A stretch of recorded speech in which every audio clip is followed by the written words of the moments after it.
देखो धुंधुकारी की कथा सबको मालूम है ना, कितना पापात्मा धुंधुकारी अपने कर्म से प्रेत बन गए। और गाय का बेटा जो गोकर्ण है, उस गोकर्ण ने कथा सुनाई धुंधुकारी की मुक्ति के लिए। क्यों गोकर्ण जी ने सूर्य नारायण से प्रार्थना करी कि हमारा भैया है, कहा है वो बन गए हुए प्रेत, अब आप बताओ क्या करें। तो सूर्य नारायण बोले कि श्रीमद् भागवतान मुक्ति सप्ताहं वाचनं कुरु इति सूर्यवचः सर्वैः धर्म रूपम तु विस्तृतम। भागवत कथा से मुक्ति है, भागवत कथा करो।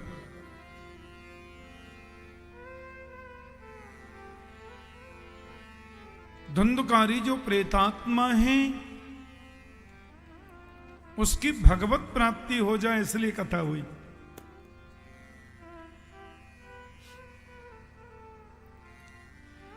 हजारों लोगों ने सुनी कथा। भगवान के धाम से विमान आया, विमान खड़ा है, उन्होंने आके धुंधुकारी से कहा सुन लो। बांस में बैठ के सुनी उसने। एक एक दिन की कथा होती जाए, बांस की एक एक ग्रंथि, एक एक गांठ फटती जाए। ग्रंथि फट गई। भैया ये सप्त ग्रंथि क्या है? अविद्या, अस्मिता, राग, द्वेष, अभिनिवेश, अहंता और ममता, ये तो सप्त ग्रंथि है। जहां सातों ग्रंथियां खुली मुक्ति हो गई। और मुक्ति क्या है?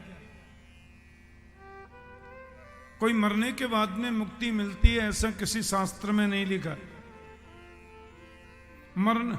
मुक्ति के लिए मरना ही जरूरी है ये जरूरी नहीं है।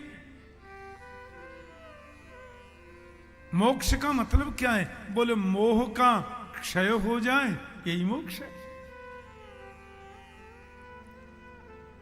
और जीवित अवस्था में मोक्ष का, मोह का क्षय हो गया तो जीवित ही मुक्त हैं हम।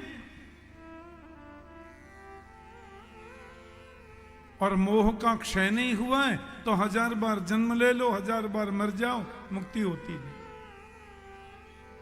पुनरपि जननम पुनरपि मरणम पुनरपि जननी जठरे शयनम। बार बार जन्म, बार बार मृत्यु, बार बार जन्म, बार बार बड़े हो रहे हैं, फिर जवान हो रहे हैं, फिर बूढ़े हो रहे हैं, फिर मर रहे हैं। लेकिन मोह का क्षय यदि हो जाए एक बार भी मुक्ति है।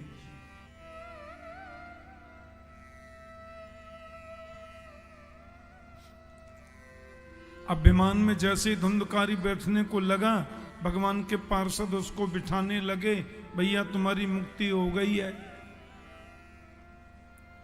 तो गोकर्ण जी जो व्यास गद्दी पर बैठे थे, वो व्यास गद्दी से ही बोले अत्रैव बहवः सन्ति श्रोतारो मम निर्मला आनीतानि विमानानि न तेषां युगपत्कृत। ये क्या कर रहे हैं आप लोग? भगवान के पार्षद बोले ये धुंधुकारी है ना प्रेत, इसकी मुक्ति हो गई जी। तो भगवान के धाम से हम लोग विमान लेके आए हैं, इनको बैकुंठ लेके जा रहे हैं। गोकर्ण जी बोले पर यहां कथा तो मेरी हजारों लोगों ने सुनी। अत्रैव बहवः सन्ति श्रोतारो मम निर्मला। जब कथा हजारों लोगों ने सुनी तो मुक्ति एक धुंधुकारी की क्यों? आनीतानि विमानानि न तेषां युगपत् कृत। अरे भाई भागवत सुनने से मुक्ति होती है तो सबके लिए विमान लेके आओ, सबको ले चलो। ये भेदभाव क्यों कर रहे हैं आप? भगवान के पार्षदों ने कहा कथा में कोई भेद नहीं है। कथा में भेद थोड़ी होता है। पर देखो, श्रवण के भेद से फल में भेद हो जाता है। श्रवणस्य विभेदेन फल भेदोत्र संस्थितः। श्रवणं तु कृतं सर्वैः न तथा मननं कृतं। श्रवण के भेद से फल में भेद होता है। सब लोगों ने कथा सुनी तो है पर मनन नहीं किया। अब कई प्रकार के होते हैं श्रोता। एक श्रोता होते हैं तो एक सरोता भी होते हैं तो एक सोता भी होते हैं। श्रोता तो वे हैं कि कथा शुरू होने से 15 मिनट आधा घंटे पहले आके बैठ गए। हाँ, अपना हाथ पालती लगा के बैठ गए और नानक जी, कौशल किशोर जी बढ़िया भगवान के भजन कीर्तन कर रहे हैं, हनुमान चालीसा पाठ हो रहा है, सुन रहे हैं। मन पवित्र हो रहा है, एकाग्रता हो रही है। फिर पूरी कथा सुन रहे हैं। और कथा में बीच में उठना नहीं, बीच में बोलना नहीं, सोना तो बिल्कुल नहीं। ये होते हैं श्रोता। अच्छा, एक होते हैं सरोता। सरोता जो सुपारी काटे, वो कथा में बैठ के कुछ न कुछ कहते ही रहेंगे। हमारे यहाँ भी कथा भई, हमने भी कराई भैया कथा, देखो मंडप कछु टेढ़ो सो लग रहा है। मैं तो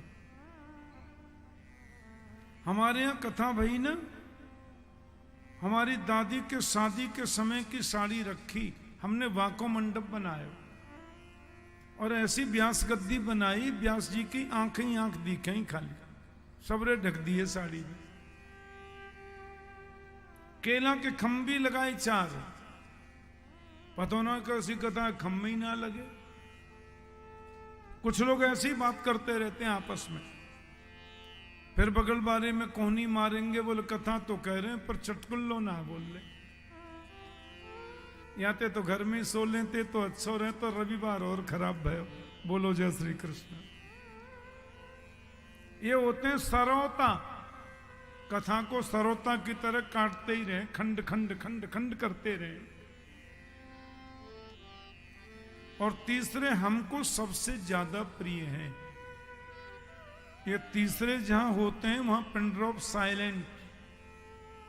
उस कथा में शांति बड़ी रहती है। घर में बच्चे सोने नहीं देते, कथा में आएंगे तो सबसे पहले देखेंगे कोई सोफा खाली हो तो मां सुने। अपना आराम से सोफा पे बैठे पंखा अपने मुंह कर लिया और व्यास जी की कथा शुरू, इनकी समाधि शुरू।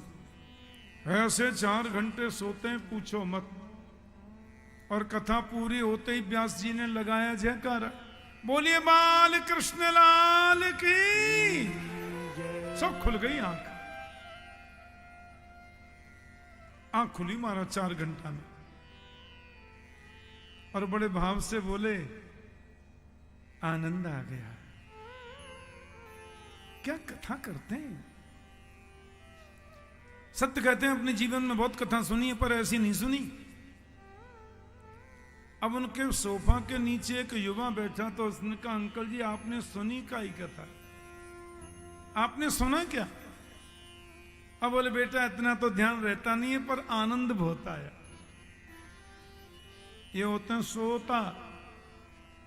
श्रोता को नहीं, सरोता को नहीं, भगवान श्रोता को मिलते हैं। इसलिए कथा का नियम है ध्यान से सुनो,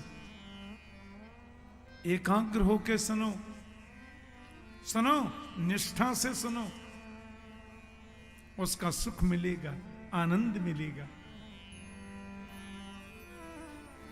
श्रवणम तु कृतम सर्वै न तथा मननम कृतम।